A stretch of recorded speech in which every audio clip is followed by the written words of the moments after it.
everybody, this is your girl Beauty Chic Elise. Today we're going to be doing a hair weave tutorial. So stay tuned and you will see the steps on how to make yourself go from normal to fabulous. Peace, love, and fashion.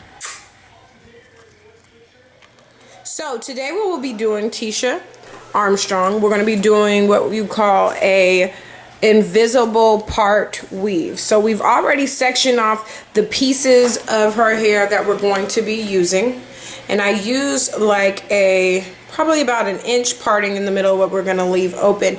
Now with your invisible parts, you can either leave some of your hair out or also just do the parting without any of the hair out.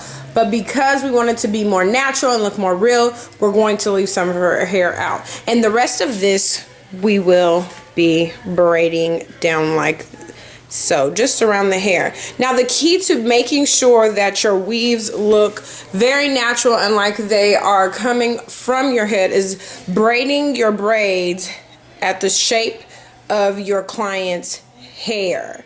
So once I come back, you will see how we part the braids. Alright, so we're here again. We're actually starting to part off her head to make sure that we have everything in a nice order. So Tisha's hairline is more of a curvature shape. So what I did was I made about a 1 inch parting, 1 inch wide enough, and then 1 inch on the length also. And I just kind of went around the curve of her head. That way, once we're placing the braid, it actually goes the way her hair actually grows out. So the key to know if you're supposed to add extra extension hair to make sure that your hair has a better base when you're putting extensions on is seeing the texture of hair and how much hair the person actually has. Now because Tisha has more of a finer hair, we're going to add a little bit of a synthetic blend braiding hair.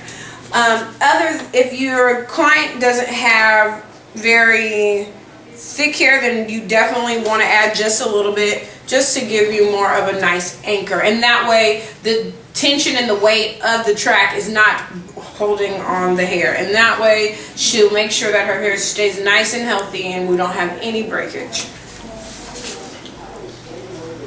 So what you do is you take a piece of the hair and you wrap it around and then you start crocheting it in. Now, if their hair is thick enough to where you don't need to add any extension hair, you can just go in and braid what you call, some people call it cornrows, some people call it regular French braiding.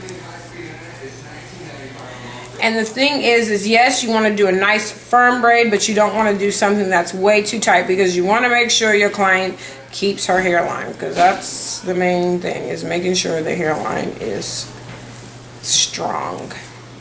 And also, beauticians, when you're doing this, make sure you ask your client if she just relaxed her hair, because otherwise, if she did, I do not recommend that you even braid the hair, because once you break the hair follicle down with a chemical and then start braiding, that's just too much tension and too much weight on the hair, and then that's when you start seeing breakage. The only time that they should be able to relax the hair is when they're leaving pieces out, and that's even if they really need it. So once you guys see me again, the whole head will be braided and we'll start doing our other segment. Hello you guys, and now we are back. We just finished doing our first part of our sewing, which is placing the braids. So what I did was do more of like a medium-sized braid for Tisha's hair. We added in a few extensions just so we could have a stronger anchor, because she had more of a thinner and finer hair texture. So like I said, you just go around and you braid to the way the hair shape is. And you just want to make sure your braids are taut enough to where they're going to hold very well, as you can see.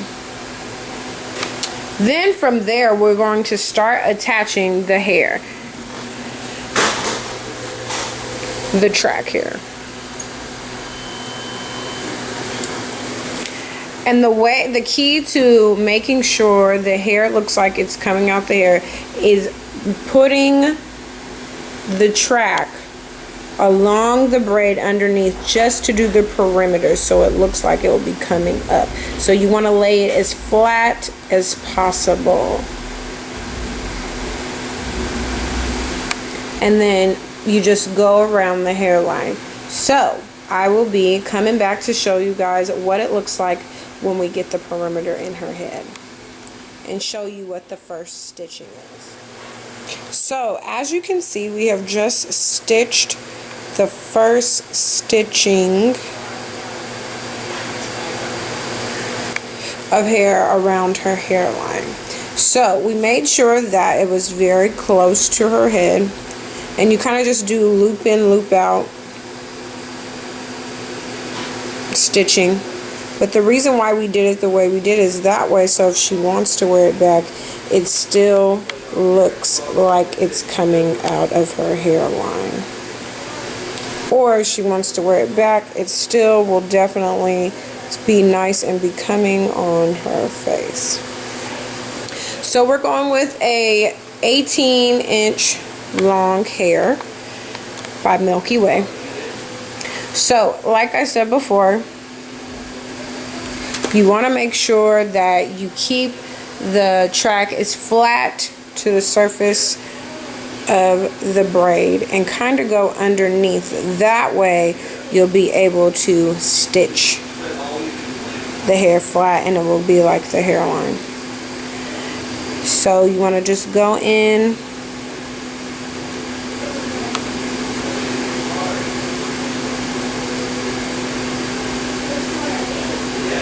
and you want to use a curved needle because they're a lot easier to pull through and they're thinner. And you want to make sure you have thread that's thick enough, that's going to hold and be strong enough to where they can wash their hair still, and it won't come undone.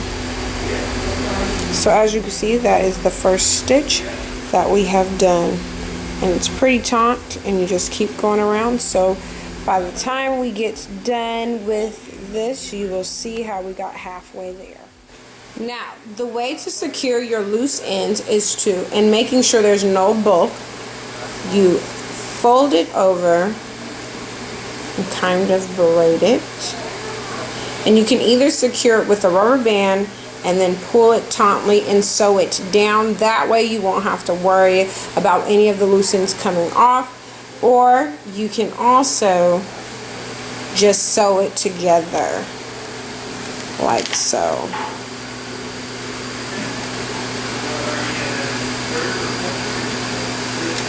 So I will definitely show you what that looks like after I get it to sew it down, so you can see what the finished product looks at the bottom on securing the loop.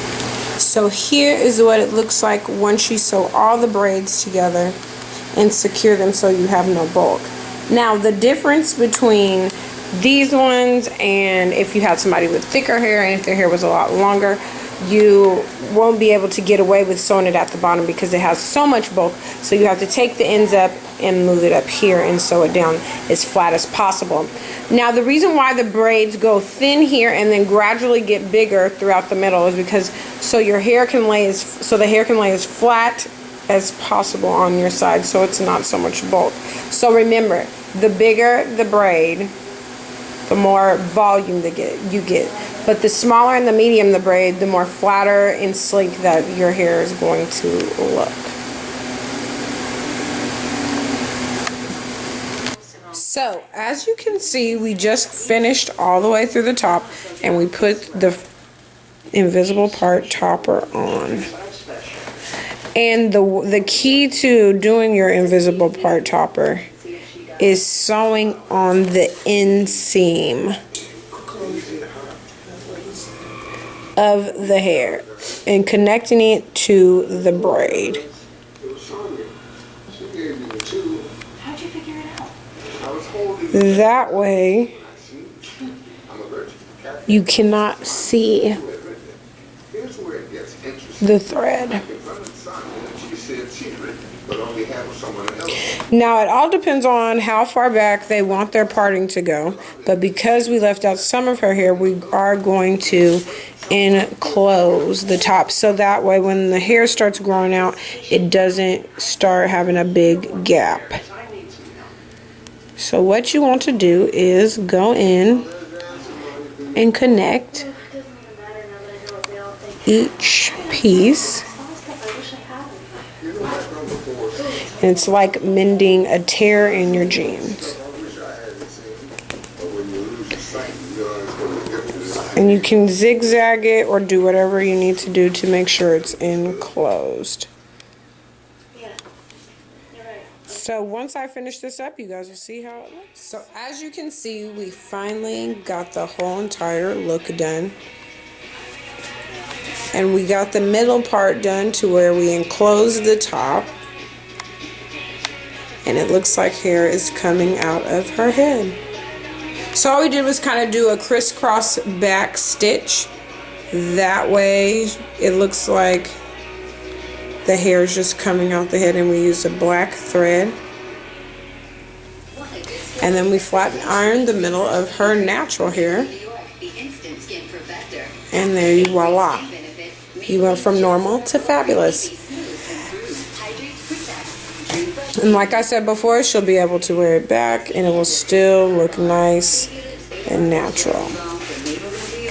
And it looks like it has grown out of her hair.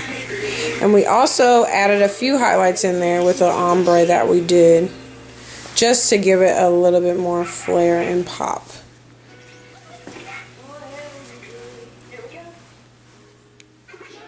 So note to everybody, the key to flyaways and keeping your hair calm is, can you give it the spray?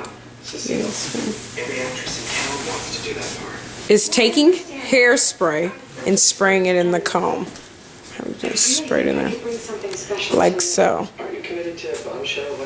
Any type of aerosol or pump it up, and you take it down, and it combs it right smooth.